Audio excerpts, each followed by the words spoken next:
काल रात्री उशिरा काँग्रेसची उमेदवारांची यादी जाहीर झाली आणि त्यात सांगलीतून पृथ्वीराज पाटलांचे नाव घोषित होताच जयश्रीताई पाटलांच्या कार्यकर्त्यांना राग अनावर झाला। जवळपास निश्चित असणारे तिकीट शेवटच्या क्षणी कट झालेले पाहून सर्वांनाच लोकसभेला विशाल पाटलांच्या बाबतीत जे घडले त्याचीच पुनरावृत्ती आताही झाल्याची भावना तीव्र झाली आहे।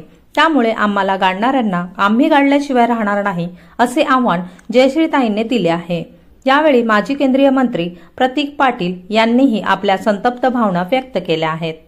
योग्य तोच निर्णय घेईल आणि तुम्ही सगळ्यांनी एवढंच लक्षात ठेवायचं की आपल्याला गाडणाऱ्यांना आपल्याला गाडायचंय। पण जेव्हा एखाद्यासाठी काहीतरी करतो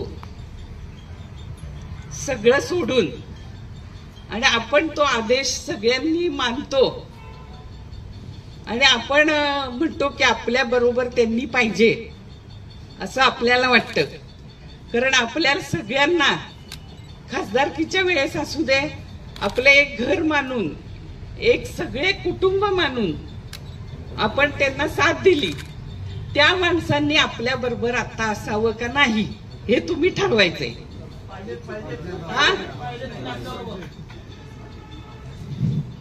नाही, आणि ही गोष्ट मी खूप वेळा विचारलेली आहे की तुम्ही माझ्या बरोबर आहे का नाही।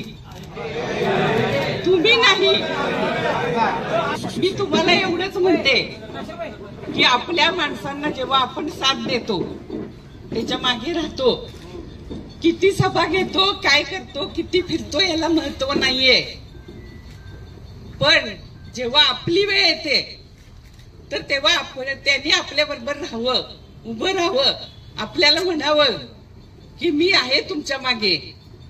एवढं म्हणणंच मला खूप आहे, मला कुठली बाकीची अपेक्षा नाही।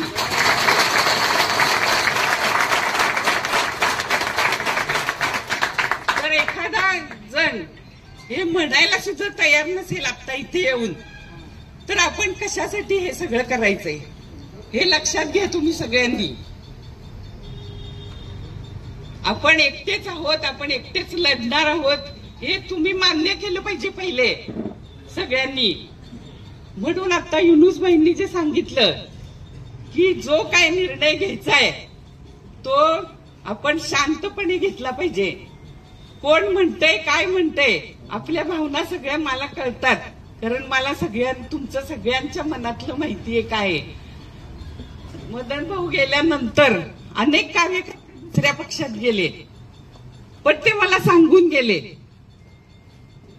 पण मी त्यांना एवढंच सांगितलं की तुमचं जिथे भलं होतंय ना, मदन भाऊंचा कार्यकर्ता मोठा झाला पाहिजे हे मला अपेक्षित आहे।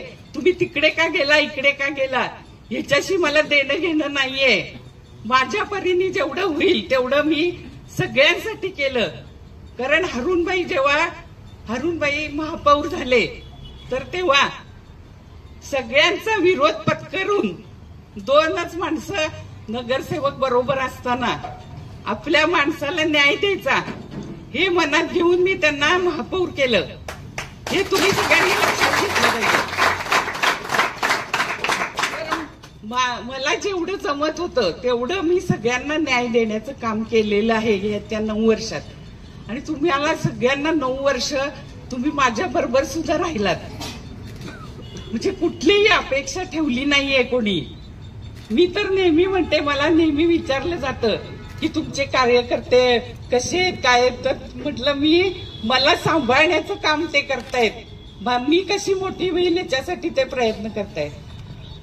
आणि यावेळेला आपल्याला विधानसभेचं तिकीट आपण मागितलं, ते तिकीट कसं कापलं काय कापलं कोणाला कधी माहिती होतं, आधीच माहित होतं नंतर माहित होतं किंवा काय, पण आपल्याला पळायला लावणारे पण अनेक जण होते, तर त्यांनी सुद्धा विचार करायला पाहिजे असं माझं मत आहे।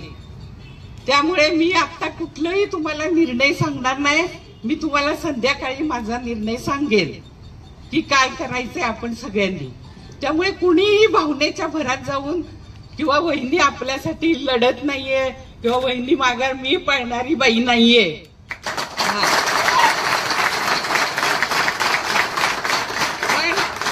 पण कुठलाही निर्णय घेताना तो विचारपूर्वक पक्कच मी घेणार, विचारून सगळ्यांना घेणार. कारण आता हा निर्णय हा मोठा आहे. हे तुम्ही सगळे मदन भाऊंचे कार्यकर्ते आहेत आणि मी त्याच्यासाठी खूप प्रयत्न केला की तुम्हाला वाऱ्यावर सोडायचं नाही. मी तुमच्यासाठी प्रयत्न केला, मला जेवढं शक्य होतं तेवढं मी सगळं केलंय तुमच्यासाठी. पण आपला वापर फक्त दुसऱ्याला जिंकवण्यासाठी होत असेल तर ते मी होऊन देणार नाही.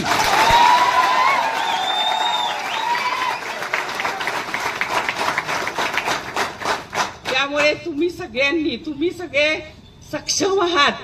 कसं लढायचं सगळ्यांना माहितीये, त्यामुळे आपण आता आपला विचार करायचा आणि आपण ठरवायचं काय करायचं. त्यामुळे तुम्ही असं काही मनात आणू नका. तुम्हाला मदन भाऊचं घर आणि माझं घर हे तुमचंच घर आहे. ते 24 तास आणि मी असेपर्यंत तुम्हाला उघडच राहणार आहे. त्यामुळे तुम्ही असं काही कोणी समजू नका की आपल्याला कोणी नाहीये. मी तुमचीच आहे, तुमच्या बरोबरच असणार आहे. तुमचं यश बघायला मला तुम्ही कुठेही असला तरी मला ते आवडेलच. एवढंच सांगते. तुम्ही सगळेजण इथे आलात त्याबद्दल मी तुम्हा सर्वांचेच आभार मानते आणि तुम्हाला सगळ्यांना धन्यवाद देते, शुभेच्छा देते आणि माझा निर्णय मी संध्याकाळी तुम्हाला कळवते. वहिनीने भावना सांगितलेल्या आहेत, त्यांना वेळ आपण द्यायला पाहिजे. संध्याकाळपर्यंत आपला निरोप येईल आणि वहिनी मी सर्वांच्या वतीने विनंती करतो, आम्ही मावणी होत नाही वहिनी, मीच नाही जिल्ह्यातील मदन भाऊ गटाच्या कार्यकर्त्यांना परिस्थिती वाईटमध्ये आम्ही चाललेलो आहोत. फक्त जो काय निर्णय घ्यायचा आहे ते तुम्ही योग्य ते निर्णय घेईल. आणि तुम्ही सगळ्यांनी एवढंच लक्षात ठेवायचं की आपल्याला गाडणाऱ्यांना आपल्याला गाडायचंय.